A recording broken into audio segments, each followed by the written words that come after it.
Gavs-ı Geylani gibi, Şah-ı Nakşibend gibi, Ahmet Rufai gibi biat ediyoruz ya Resulallah. Ebu Hanife gibi, İmam Şafii gibi, Cafer-i Sadık gibi sana biat ediyoruz ya Resulallah.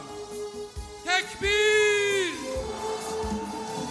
Gavs-ı Geylani gibi, Şah-ı Nakşibend gibi, Ahmet Rufai gibi Sana biat ediyoruz. Ahmet Rufai gibi Sana biat ediyoruz. Ebu Hanife gibi, İmam Şafii gibi, Cafer-i Sadık gibi Sana biat ediyoruz.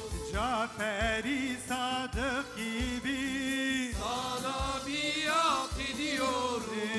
biat ediyoruz ya Resulallah. Biat ediyoruz ya Habib. Gür bir sesle.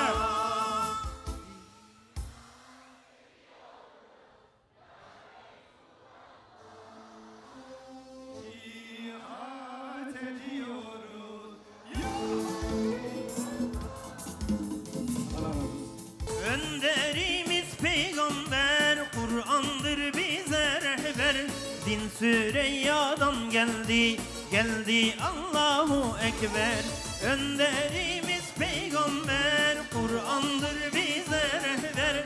Din Süreyya'dan geldi, geldi Allahu Ekber. La ilahe illallah Muhammed, la ilahe illallah. Bir daha. La ilahe illallah. La ilahe illallah. Bedri Yılmaz kahramanıdır, o gelecek neslin şah damarıdır. Onunla bu ümmet şahlanmalıdır. Canlar özüne dille yanar Muhammed. Canlar özüne dille yanar Muhammed. Ana babam sana feda Muhammed. Tekbir!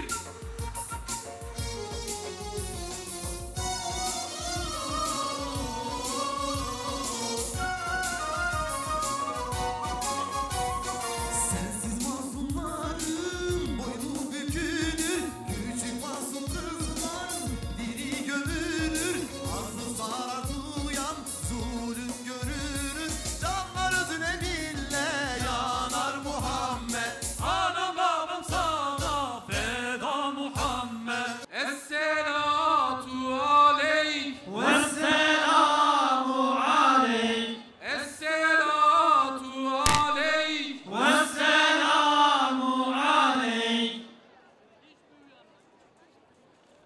Euzubillahimineşşeytanirracim. Bismillahirrahmanirrahim. Elhamdülillahi Rabbil alemin. Esselatu vesselamu ala Resulina Muhammed ve ala alihi ve sahbihi ecmain. Esselamu aleyküm ve rahmetullahi ve berekatuhu. Peygamber Sevdalıları Vakfı 2019 Hazreti Peygamber'i anlama ve sünnetini yaşama etkinliği mesajı. Hamd alemlerin Rabbi olan Allah'a mahsustur. Salat ve selam onun kulu ve elçisi olan Muhammed'e, al ve ashabına olsun. 1. Peygamber ahlakı vefayı gerektirir.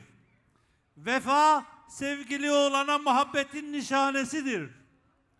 Bu muhabbete en çok layık olan Allah ve Resulüdür. Peygamber adaleti, İslam'ın yüce değerlerini korumayı gerektirir. Allah ve Resulü Müslümanların kutsallarıdır. Müslümanlar bunlar uğruna her türlü bedel ödemeyi borç bilirler. Estağfirullah, peygamber müminlere kendi canlarından daha yakındır.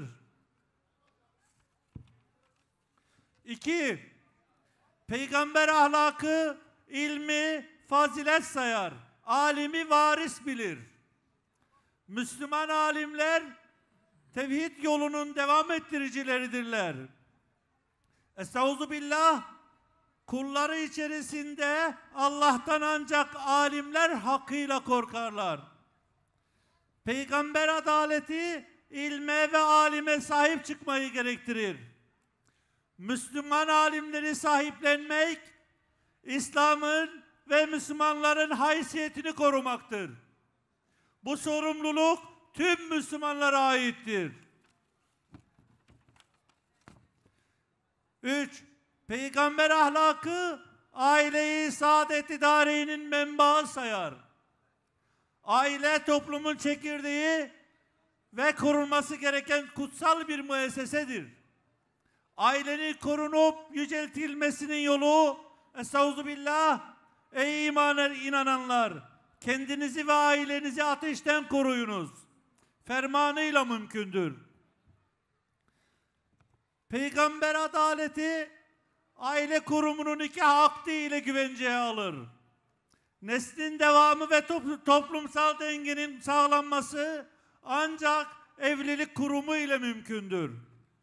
Nikahsız toplumlar huzursuzluğun, iffetsizliğin, kaosun ve güvensizliğin yurdudur.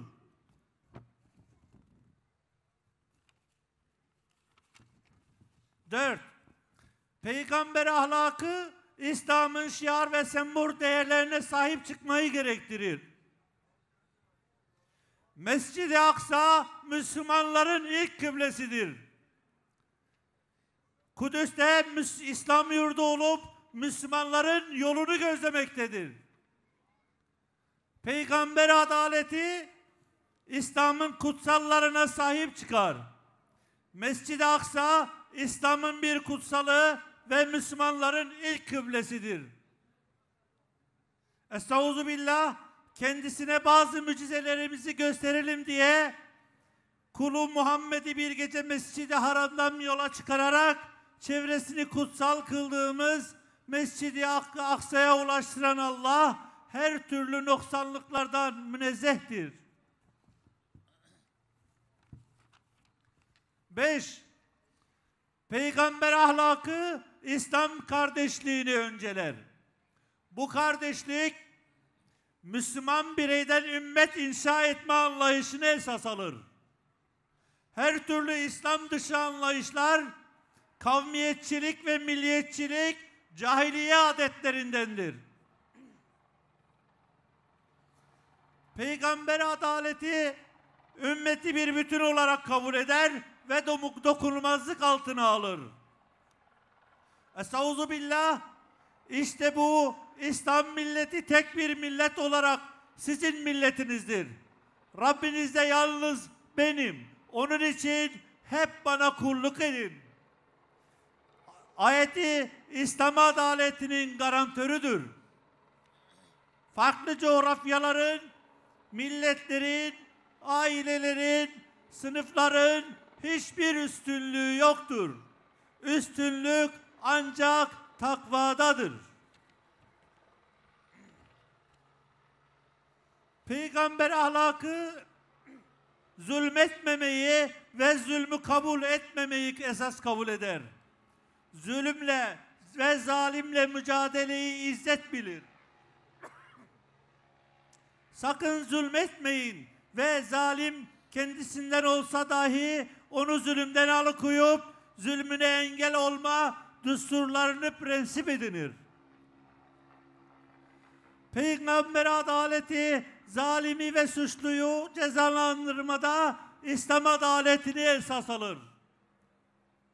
Nitekim Efendimiz sallallahu aleyhi ve sellem Mahzumoğulları kabilesine mensup soylu bir kadının yapmış olduğu hırsızlığın cezasının affedilmesini isteyenlere vallahi hırsızlığı sabit olan Mahzum kabilesinden Fatma değil kızım Fatıma bile olsa ayrım yapmaz ve cezasını verirdim cevabını vermiştir.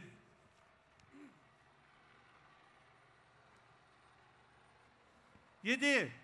Peygamber ahlakı, doğruluğu, güvenilirliği rehber edinir.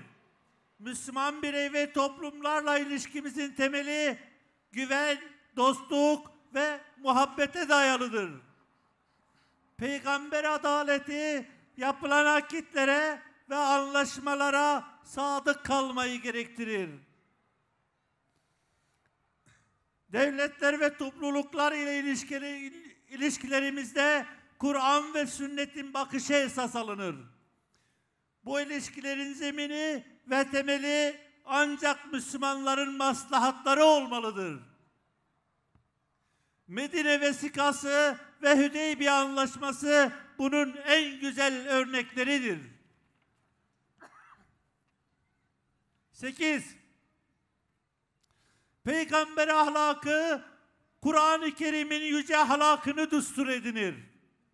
Hazreti Ayşe annemiz, Peygamberin ahlakı yani yaşayışı Kur'an'dan ibaretti diye buyurmuşlardır. Şüphe yok ki, estağfirullah, elbette sen yüce bir ahlak üzeresin. Peygamber adaleti, Kur'an ve sünnet bütünlüğünü esas alır. Akılcılık, Kur'aniyun ve mealcilik adıyla zikredilen akımlar, İslam akidesine ve nebevi metoda uygun değildir. Her Müslüman bu tehlikeli ve zararlı yollardan sakınmalıdır. 9. Peygamber ahlakı, helal kazancı, doğruluğu ve iffeti esas alır. Estağfirullah, ey iman edenler! İçki, kumar, dikili taşlar ve falokları şeytan işi birer pisliktir. Her türlü iffetsizlik ve fuhuş, sapkınlık ve azgınlıktır. Sapkınlığın ve azgınlığın sonu ise cehennemdir. Peygamber adaleti, adil yöneticileri bireyin ve toplumun hamisi ve bir zorunluluk olarak görür. Devlete düşen görev, vatandaşını her türlü çirkin işlerden ve fenalıklardan muhafaza etmesidir. Bunların devlet eliyle işlenmesi ise büyük bir felaket ve yanılgıdır. 10. Peygamber ahlakı her konuda ölçülü olmayı ilke edinir. İsraf, bireyi ve toplumu içten içe kemiren sinsi bir tuzaktır. Estağfirullah, yiyiniz, içiniz, israf etmeyiniz. Çünkü o israf edenleri sevmez. Peygamber adaleti her işte ve herkes için sosyal adalet anlayışını gerekli görür. Toplumda elit bir zümre oluşturularak hakların gasp edilmesi kabul edilemez. Esselamu Aleyküm ve Rahmetullahi ve Berekatuhu. Esselam.